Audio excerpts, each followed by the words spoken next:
आजच्या तारखेला जर सायकलचं नेहमी मी उदाहरण देते की सायकलचं चाक जे असतं तर त्याला हब आणि स्पोक असतात.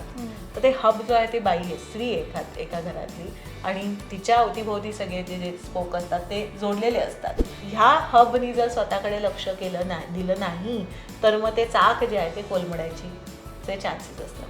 त्यामुळे अशा वेळेला तुम्ही हे स्फिअर ऑफ कंट्रोल जे आहे त्याचं मॅपिंग केलं पाहिजे. तर स्फिअर ऑफ कंट्रोल म्हणजे काय असतं की असं एक वर्तुळ काढायचा की ज्याच्यात मी काय करते, मी डायरेक्टली जे काही करते त्यांनी कोणावर इमिजिएटली इम्पॅक्ट होणार आहे. उदाहरण द्यायचं तर मी व्यायाम नाही केला किंवा मी व्यायाम केला तर ह्याचा कोणावर इम्पॅक्ट होणार आहे.